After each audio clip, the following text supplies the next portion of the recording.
પહેલાં તો બધાને ગુડ આફ્ટરનૂન અને જય શ્રી કૃષ્ણ. અને અત્યારે વાગી ગયા છે 1. અને સોરી કે આજે બ્લોગ થોડોક મોડો સ્ટાર્ટ થયો, કારણ કે સવારે શું કહેવાય કે હું થોડીક કામમાં હતી ને મમ્મી પણ કામ કરતા હતા, અને પછી બીજું થોડું ઘણું કામ હતું એટલે વ્લોગ શૂટ કરવાનું રહી ગયું હતું. અને અત્યારે હવે અમે લોકોએ રસોઈ બનાવી લીધી અને શું કહેવાય કે જમવાની તૈયારી ચાલુ છે. ભગવાનજીને મેં થાળી ધરી દીધી છે, તો હવે અમે પણ જમી લઈએ અને શું કહેવાય પછી મળીએ જે હોય એ છે. અને આજે જો જમવામાં છે રોટલો, અડદની દાળ અને છાશ. કારણ કે આજ શનિવાર હતો ને એટલે મને મન થઈ ગયું હતું કે અડદની દાળ કરી નાખીએ. સવારે બંને ભાઈઓ માટે ભીંડાનું શાક કર્યું હતું અને પછી અત્યારે અમારા માટે થોડીક અડદની દાળ અને રોટલા કર્યા. અને હવે જમવા બેસી જઈએ. તો મમ્મી પણ આવી ગયા. ગુડ આફ્ટરનૂન, જય શ્રી કૃષ્ણ. ગુડ આફ્ટરનૂન, જય શ્રી કૃષ્ણ. મજામાં ને? બહુ મજામાં. મોડું થઈ ગયું, ક્યાં ચાલુ કરવાનું? હા, આજ થોડુંક મોડું થઈ ગયું. સવારે પાછું ઓલું કરતી હતી ને. હા, કો અત્યારે હવે સ્ટાર્ટ કરી દઉં. હું વાત જતી હતી કે આજ વરસાદ આવે ને તો વરસાદને આપણે લઈએ, પણ વરસાદ કદીનો આમ જીરીકવારમાં આવતો નથી. જોકે કચ્છમાં આપણે ચાલુ તો થઈ ગયું, વાગડમાં ની સાઈડ વરસાદ છે. હવે આ બાજુ આવીએ ધીમે ધીમે. હા, ક્યારે આવે? અહીંયા જોઈ ઢાકલું થઈ જાય ઘણી ઘણી. મને એમ થાય કે હમણાં આવે આવે આવે, પણ આવતું જ નથી. હા, જોઈએ ક્યારે આવે. હા, આજ ગરમી 2 દિવસથી હે એટલે મને લાગે કે આવશે તો ખરી જ. આજે જમવામાં જો અડદની દાળ ને રોટલા ના લો. જમી લઉં ને? હા, જમી લે. હેલો ફેમિલી, તો અત્યારે વાગી ગયા છે 8:15 અને શું કહે કે ડાયરેક્ટ રસોઈનો ટાઈમ થઈ ગયો અને બ્લોગ શૂટ કરવાનું મેળ જ ના આવ્યો, કારણ કે હું હતી કામમાં. ને અત્યારે પણ હજી કામ છે, ફટાફટ રસોઈનું પતાવી અને પાછું મેં લાગવું જોશે, કારણ કે દિવસો ઓછા ને થોડુંક કામ વધારે છે તો કરવું પડશે. અને બ્લોગ થોડોક હમણાં નાના આવશે તો એના માટે સોરી. અને આજ શું કહે કે મગજમાં એક ગેમ છે, જોઈએ હવે જઈને આવે ને પછી ટાઈમ મળે કે નહીં, તો એ પ્રમાણે એ ગેમ રમશું. અને શું કહેવાય અત્યારે કરવાના છે બટેટા ભૂંગળા. મમ્મી ગયા છે બટેકાને એવું બધું લેવા, અને મારે હું તૈયાર કરીશ હવે ચટણી. પછી તો મજા આવી જવાની, ઘણા ટાઈમ પછી બટેટા ભૂંગળા ખાશું. અને અહીંયા જો મારું કામ હું તમને બતાવું થોડું ઘણું, અત્યારે તો રિવીલ નહીં કરું, એવું થોડું ઘણું બનાવેલું છે મેં. પછી જ્યારે ટાઈમ આવશે ત્યારે રિવીલ કરશું. અને અહીંયા પણ થોડુંક મેં કરેલું છે કામ, થોડું ઘણું કામ ચાલે છે. દેખાડીશ તમને કે શું કરતી હતી એ. તો અત્યારે ફટાફટ રસોઈની તૈયારી કરી લઈએ. ત્યાં તો મમ્મી લઈ આવે બટેકાને, પછી કરી નાખશું બટેકા ભૂંગળા. તો આવી જાજો બધા. ફેમિલી, તો અત્યારે વાગી ગયા છે 9:15. ઓલું શું કહે ઓલરેડી લેટ થઈ ગયું છે. તો અહીંયા આપણી ચટણી પણ રેડી છે, અને અહીંયા બટેટા બફાઈ ગયા છે. હવે જલ્દી મસાલો નાખી અને મિક્સ કરી નાખીએ.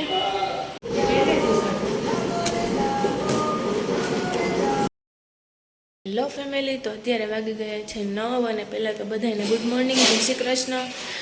અને કાલનો બ્લોગ તો આપણે અહીંયા જ કન્ટિન્યુ કરીએ, કારણ કે કાલે બ્લોગ નાનો હતો. અને આજે તો મસ્ત મોર્નિંગ થઈ ગઈ અને મસ્ત ન્યૂઝ પણ મળી ગયા કે પોરબંદરમાં અનરાધાર વરસાદ ચાલુ થઈ ગયો. હવે અહીંયા ક્યારે આવે એની વાટ જોઈએ. અહીંયા પણ વાતાવરણ તો આજે એવું જ છે. કાલે રાતે પણ એટલી જ ગરમી ન હતી. હવે ખબર નહીં શું થાય. પોરબંદરમાં તો મજા ભાઈ, પકોડા ને ગાંઠિયા ને ઓહો વરસાદમાં ખાવાની કેવી મજા આવે ને.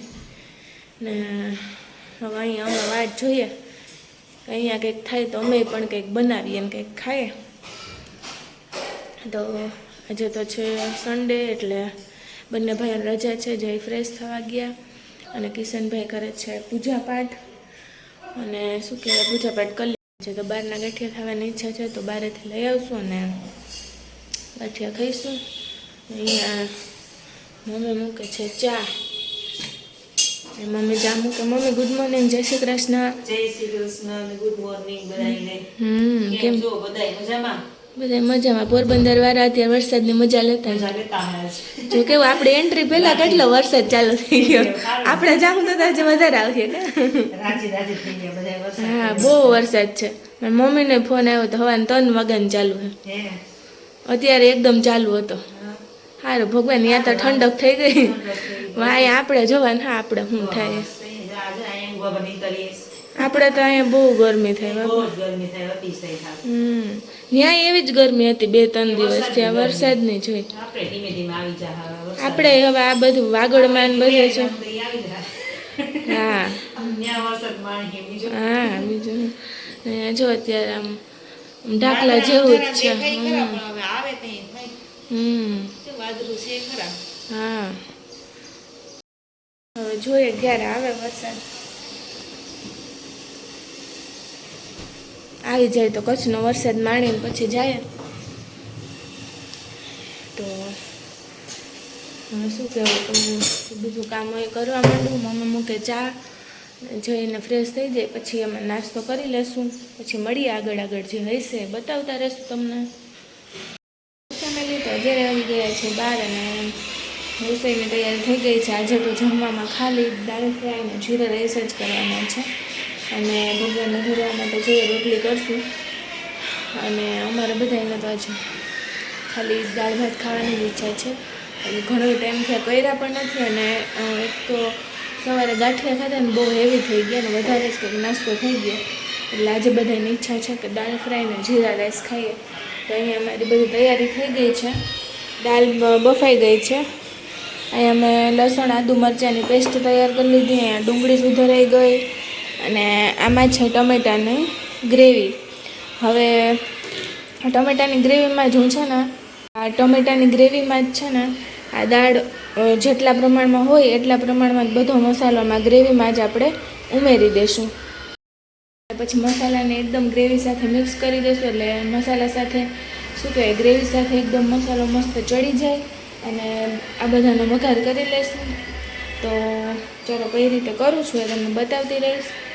ભાત પણ રેડી થઈ ગયા એકદમ થઈ જાય પછી આપણે એમાં જીરાનો વઘાર કરી દઈએ.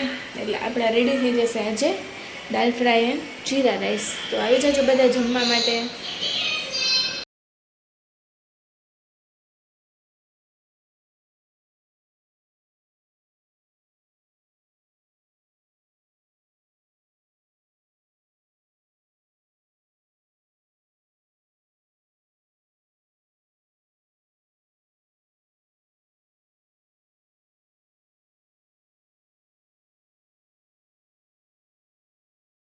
હેલો ફેમિલી, તો અત્યારે વાગી ગયા છે 2:30 અને શું કહેવાય કે મસ્ત જમી લીધું તો આજે. અને અત્યારે જો અહીંયા બચપનની યાદ માટલા ગુલ્ફી કાલે અત્યારે છે માટલા ગુલ્ફી. નાનપણમાં બહુ ખાતા કાલે. અત્યારે અમે તો ખાઈએ જો દર રવિવારે કા. અને અહીંયા શું કહેવાય આપણું ફેવરેટ મૂવી હમ આપકે હે કોણ ચાલુ છે. એ જોતાં જોતાં અમે ખાશું ગુલ્ફી. ને અહીંયા મારે થોડું કામકાજ ચાલુ છે એ કરીશ. કરીશું આરામ. અને પછી જોઈએ આજે શું કરીએ નવીને. સન્ડે છે એટલે એક તો હશે નવી. તો જોતા રહેજો બ્લોગ. હેલો ગાઈસ, કેમ છો બધાય? મારી જેમ દાઢી વધી ગઈ. કેવી લાગે દાઢી વધારેલી? મને જરા કોમેન્ટ કરજો બધાય કે દાઢી વધારેલી કેવી લાગે છે. અને અહીંયા જો ભક્તિ હમણાં રસોઈ કઈ ફરી થઈ ગઈ રસોઈ. હવે આરામ પછી જમવા થોડી વાર પછી નહીં. સારું સારું જો હમણાં આજે તો આ ગયા અઠવાડિયે એક ફ્રેન્ડને મળવા ગઈ આજે પછી બીજી ફ્રેન્ડને મળવા ગઈ નહીં. હા પ્રાર્થના ઘરે મળવા ગઈ જાય ભક્તિ નહીં હલી આવી. કેમ ભક્તિ આજે મળવા ગઈ હતી? આવતા અઠવાડિયે કે ગઈ હતો મળવા? કેમ કેમ શું છે આવતા અઠવાડિયે? ખબર પડી જાય તો પડી જાય ખબર બ્લોગમાં વાંધો નહીં. તમને ખબર પડી જશે આજે જ શું કામ કે આવતા અઠવાડિયે પછી જઈ શકતો એમ. સારું ચાલો. અને હા આજે ફાધર્સ ડે છે એટલે શું કહેવાય કે પપ્પાને હેપી ફાધર્સ ડે. તો હવે આપણે થોડોક જ ટાઈમમાં મળવાના છે. ઘણું કેવું હતું પણ હવે અત્યારે કંઈ મનમાં નથી, થાકી ગઈ. જોયો પછી ફ્રી થાય ત્યારે મેં પોયમ લખેલી છે, એ ટાઈમ મળશે તો તમને સંભળાવશું. અને અમે તો કયો ફાધર્સ ડે વિશ કરો. હેપી ફાધર્સ ડે જય આમ બહુ જતા ને પણ આજ બાય ટુ ફાધર્સ. બોલ્યા તો ખરી, બાકી આજ બપોરે તો ગુમસુમ થઈ ગયા હતા. અને એમાં તો બહુ લાગણીને બતાવી દો. કંઈ વાંધો નહીં. આપણા પપ્પા પણ જ્યાં હશે ને ત્યાં આપણે બધાને જોતા હશે ને ખૂબ ખુશ થતા હશે આપણે જોઈને. ને અમે પણ શું કહેવાય કે પપ્પા તમને એવી એક પણ ક્ષણ નહીં હોય કે જ્યારે અમે તમને મિસ ના કરતા હોય એમ. કોઈ શું કરે ભક્તિ? મોસ્ટ ઓફ પહેલાં તો ગુડ મોર્નિંગ અત્યારે, કારણ કે કાલનો બ્લોગ આપણો અધૂરો રહી ગયો હતો. વાત આવી ગઈ હતી પપ્પાને એટલે ઇમોશનલ તો થઈ જ ગમે એમ. એટલે પછી શું કે ઇમોશનલ થઈ ગયા હતા ને એટલે પછી બ્લોગ આમ શૂટ જ નહોતો કર્યો. અને પછી મેં કીધું હતું કે એક પપ્પા વિશે મેં પોયમ લખેલી હતી. તો અત્યારે મારા હાથમાં આવી અહીંયા તો હું તમને બોલીને સંભળાવું છું. કારણ કે ફાધર્સ ડે છે તો આપણે ઓફકોર્સ પપ્પાને માટે કંઈક 2 શબ્દો કહીએ. અને પહેલાં તો હેપી ફાધર્સ ડે મારા બંને પપ્પાને. અને શું કહેવાય કે કોલેજમાં લખી હતી ત્યારની પડી એટલે આજે મને યાદ આવ્યું કે આપણા સ્પેશિયલ દિવસ છે. કોઈ દી મેં પપ્પાને સંભળાવી તો નથી, પરંતુ આજે એમ થાય કે એના માટે બોલી દઉં.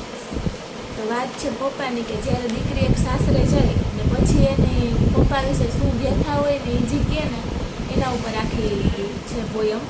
તો હું વાંચીને સંભળાવું છું, સાંભળજો. અને જો ગમે તો લાઈક શેર કરજો, અને જો નવા હોય તો સબસ્ક્રાઈબ કરી લેજો. પહેલાં જ કહી દઉં તો સાંભળો હવે. લાગણી ભીનાશની આ પળોમાં હવે આંસુ ભૂલતી થઈ ગઈ છું પપ્પા. નાનકડી કાયાને હાથમાં ઝીલનાર મારા પપ્પા. હવે તો હું કોઈનો હાથ લઈને ચાલતી થઈ ગઈ છું પપ્પા. મારી દરેક જીદને પૂરી કરનાર મારા વાલા પપ્પા. હવે હું મારી દરેક ઈચ્છાઓને શ્રદ્ધાંજલિ આપતી થઈ ગઈ છું પપ્પા. બાળપણમાં તમારી સાથે હસતી રમતી આ ઢીંગલી હવે કોઈનું ઘર સાચવતી થઈ ગઈ છું પપ્પા. તમારા તૂટેલા ખિસ્સામાંથી રમકડા માટે પૈસા લેતી તમારી ઢીંગલી હવે પતિના પગારમાંથી ઘર સાચવતી થઈ ગઈ છે પપ્પા. તમારી દરેક બાબતોનો ખ્યાલ રાખતી તમારી આ દીકરી હવે તેના ઘરના દરેક લોકોની જવાબદારી લેતી થઈ ગઈ છે પપ્પા. બચપણમાં એક ઢીંગલી માટે જીદ કરતી તમારી દીકરી હવે પોતે મૂર્તિમાં ઢીંગલીનું સ્વરૂપ થઈ ગઈ છે પપ્પા. તમારી સામે બે ઝીઝક પોતાની વાતો વરસાવતી તમારી આ દીકરી હવે ધ્યાન રાખીને બોલતી થઈ ગઈ છે પપ્પા. તમારી સાથે પાપા પગલી કરતી તમારી આ દીકરી હવે પોતે એક મા બનીને પાપા પગલી કરાવતી થઈ જશે પપ્પા. ભવિષ્યના સપનાઓને ઉજાગર કરવાના પ્રયત્નોથી દૂર હવે વર્તમાનને ગૂંથતી થઈ ગઈ છે પપ્પા. નથી રહી હવે કોઈ ઈચ્છા, પરંતુ દરેક દિવસ તમારી સાથે વીતે એવું ચાહું છું પપ્પા. સાથ તો ઘણાનો છે મારી સાથે, પણ તમારો શ્વાસે શ્વાસે મને સાથ ખૂટે છે પપ્પા. જિંદગીના સફરમાં જીતી રહેતી તમારી આ ઢીંગલી હવે સંસારમાં બાંધછોડ કરતી થઈ ગઈ છે પપ્પા. મારી જિંદગીના દરેક શ્વાસે દરેક પળે ખૂબ જ યાદ કરું છું પપ્પા. Miss you. Happy father's day. Hello family, તો પોયમ કેવી લાગી એ કહેજો, કમેન્ટ કરજો. એટલું બધું તો ખાસ કંઈ આવડતું નથી, પરંતુ કોલેજ ટાઈમની લખેલી પડી હતી. મેં એક સ્પર્ધામાં ભાગ લીધો હતો ત્યારે આઈ થિંક ફર્સ્ટ કે સેકન્ડનો નંબર આવ્યો હતો એનો, એટલે એ મેં સાચવીને રાખી હતી. તો અત્યારે બધું જે સાફસૂફ કર્યું ને એમાં મને મળી, એટલે એમ છું કે બોલી દઈએ. અને અહીંયા જો હીરો આવ્યા એન્ટ્રી પાડવા માટે. બસ સીધ જાઓ તમારે તૈયાર થઈને જતા. હા, ગામમાં જાઉં. હા તો જાઓ, લાઈન કોઈ સ્વીકારીએ. વાંધો નહીં, જાઓ જઈએ. અત્યારે જાય છે ગામમાં થોડીક શોપિંગ કરવા માટે. અને શું કહેવાય કે કાલ ફાધર્સ ડે હતો ને, તો એ પણ એટલા ઇમોશનલ થઈ ગયા હતા કે વાત પૂછો, આમ જનરલી છે ને એ કોઈને તો જતાવે જ નહીં કે એ શું બોલું યાર. બાપ એક એવી વ્યક્તિ છે ને કે જે જિંદગીમાં સ્ત્રી હોય પુરુષ હોય એને ગમે ત્યારે જિંદગીના સુખ કે દુઃખમાં બાપ યાદ આવે જ એમ. જોકે મા બાપ બંનેનું સ્થાન ઊંચું જ છે, પરંતુ એક દીકરા માટે બાપ શું હોય ને કદાચ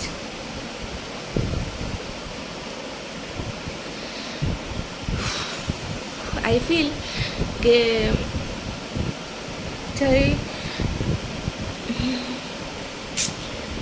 હું ઇમોશનલ થઈ જાય યાર આમાં તો.